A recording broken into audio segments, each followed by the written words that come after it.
Before this video starts, I wanted to give a big shout out to History of Westeros. This video kind of came from an idea that they talked about in their podcast and or video that they put out. I think it was last week. So I would definitely check it out if you wanted to get more in-depth content or context onto this actual idea. I'm doing like a mini little part of it that I found interesting and wanted to express my own ideas. So again, they will be top link in the description if you wanted to check them out. All right, hello YouTube. Welcome back to the Grease Comedy YouTube channel. Today's video, I want to talk about what was in the letter that was sent to Aegon the Conqueror from the Dornish. This was very pivotal because this is the point where the war against the Dornish ended. It had been going on for a number of years after Aegon had actually initially conquered most of Westeros. So I really want to get to the root of what actually happened and what was in that letter. It's one of the biggest mysteries in all of Fire and Blood that we probably may never get the actual answer to unless George just gives it to us, but he may just leave it up to mystery. I think that's what I would do personally if I was in his shoes, but let's go through it in this video and talk about not only that, but also the fate of Rhaenys Targaryen, the sister wife of Aegon. But before we do, if you would like to learn more about A Song of Ice and Fire or just are interested in these conversations and topics, please consider subscribing and let's get into the video. So I think to set the groundwork first, we have to go through chronologically what happened. Here's what we know, or what we are told from Fire and Blood, that in 10 AC at Hellholt, a bolt from a scorpion pierced Meraxes through the eye, and it appears that the dragon fell from the sky with Rhaenys on its back, destroying half of the castle. Again, it's not made clear if she died right away or if she may have survived this. There's a lot of speculation within the community as to what happened. And so we have to determine what happens here because that affects how we view the letter.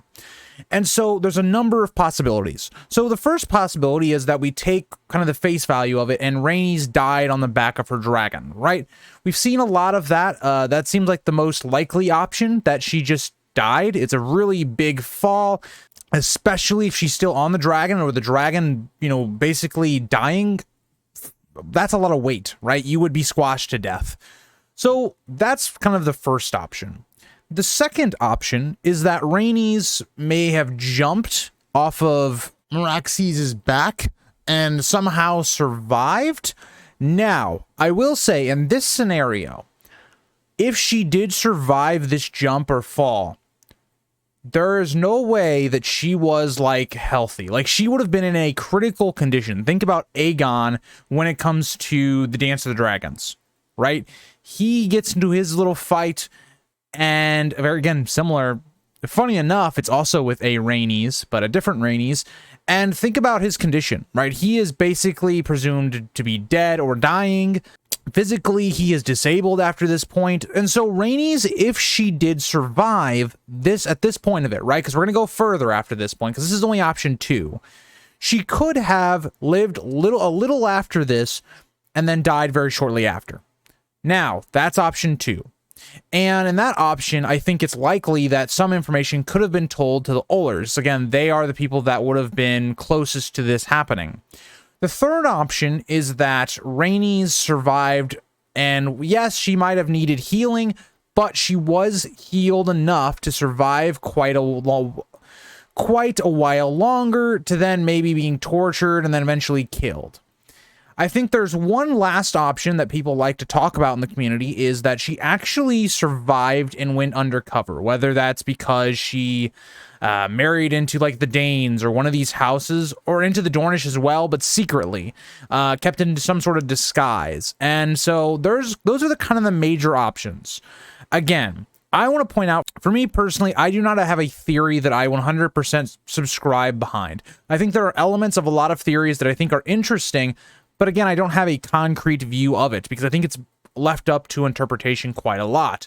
And so when we look at this part specifically about Rhaenys and her fall, I would tend to believe the first and second option are the most likely. Either A, she instantly died upon her fall, or the second option being she fell, was in critical condition, and lived long enough to either give a message to the Ollers, give sort of, either this is something that they wanted, that she wants Aegon to know, whether it's some sort of message that would have been important to the Dornish, of finding some way to maybe blackmail Aegon. So all of that I think is very relevant to this conversation, because we get to the point of this letter that Aegon gets that ends the war. What could it have been? Because the way Aegon reads this letter is he's on the throne, he's reading it like basically, he's not reading it out loud, but he's reading it silently to himself in front of court. And apparently it is something that hits him so emotionally that it makes his hand bleed, whether that's from gripping the chair or gripping the letter.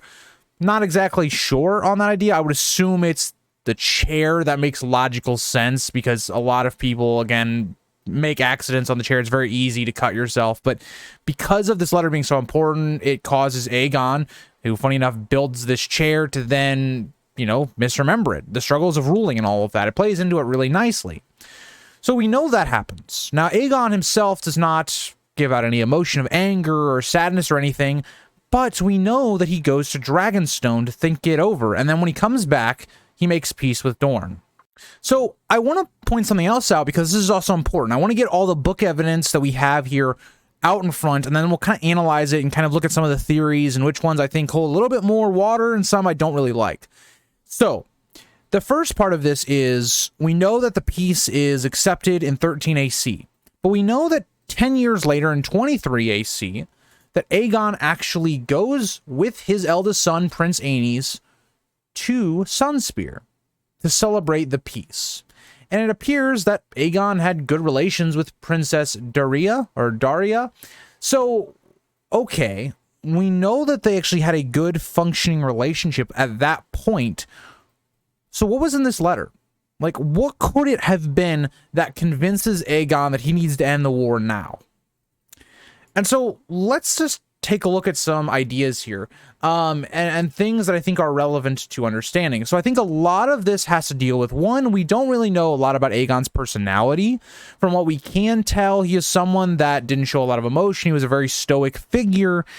So something would have to really affect him if it gets this big of a reaction.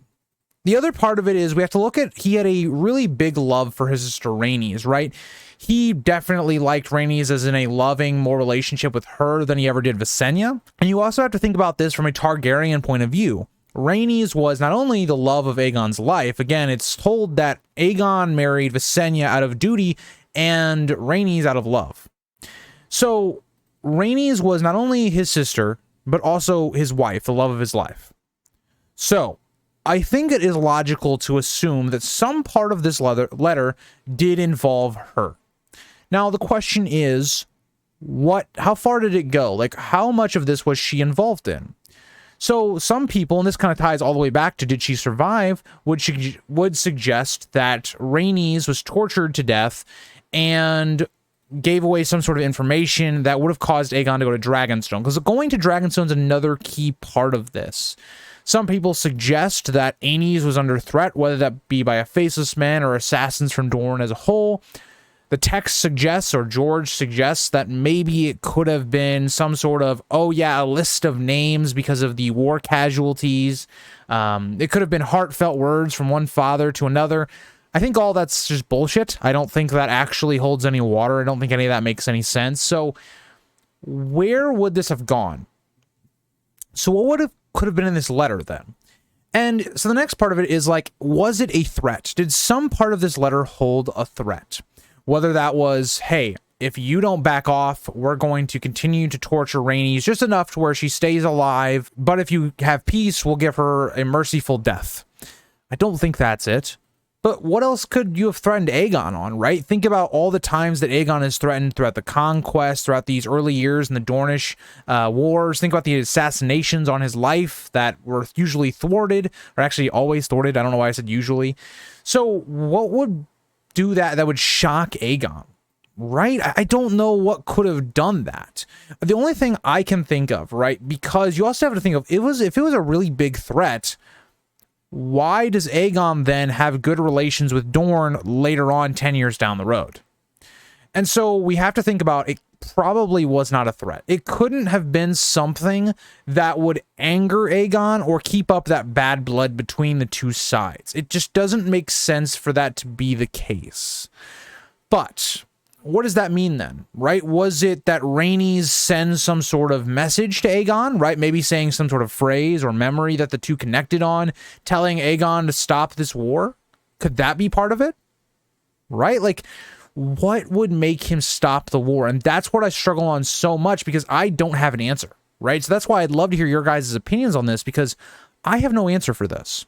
I've thought myself in the past, but then I've kind of poked holes in my own thought process. But could it have been a mixture of both? Could it have been an idea where the Dornish proposed that Rhaenys send some sort of message to Aegon, while also the Dornish saying, hey, we want peace. We don't want this to go any, longer. Both sides are committing war crimes. We're both losing people. This is going nowhere.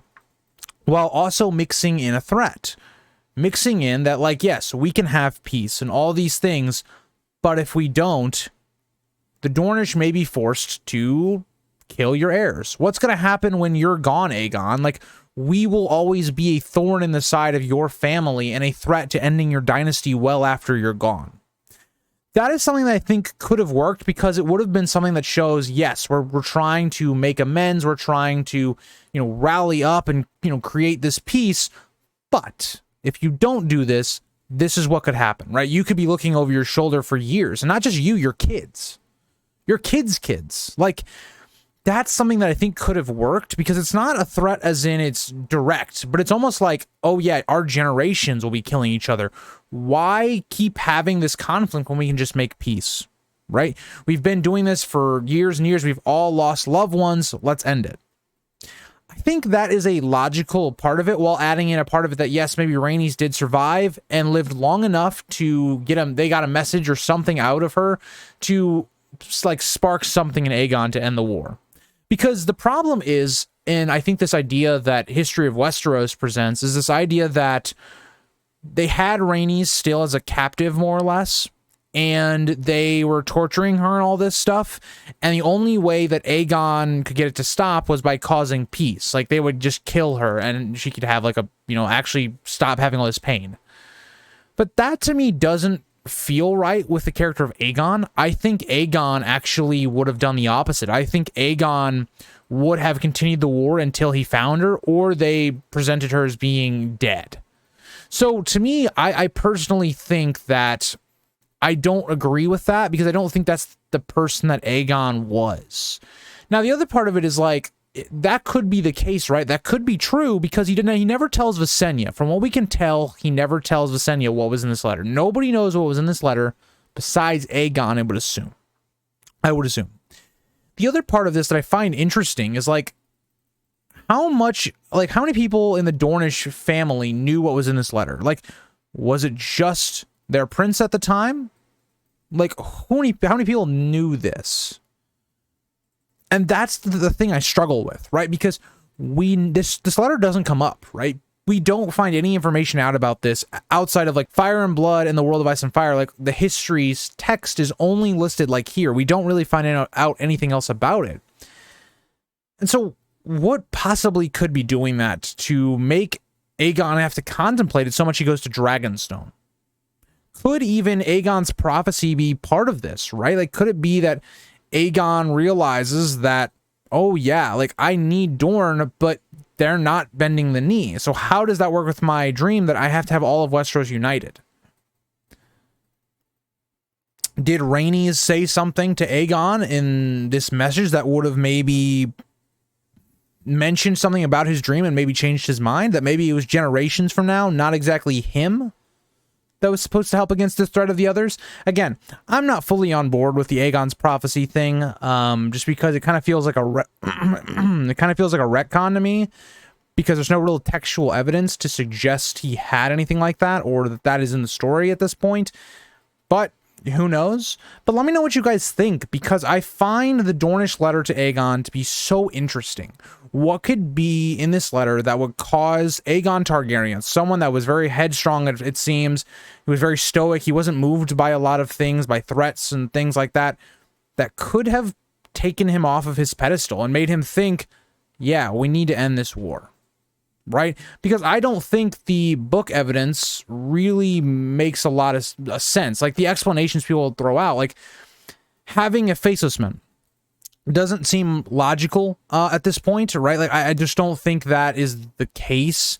Because let's say they hire a faceless man to kill Aenys, right? Okay, like, you give up, what, 2/3 of your wealth and lands and all that to kill Aenys. Aegon was still, again, had another heir at this point with Maegor. So, okay, you send a faceless man to kill Aegon. You still have heirs in Visenya. So, like, I don't think a faceless man would have done it. Like, I don't think that the Dornish, would have done that way. And I think that Aegon wouldn't have believed that they were going to do it anyway. So, I don't know. Let me know what you guys think about these theories, and I'll see you guys all in the next one. Bye, guys.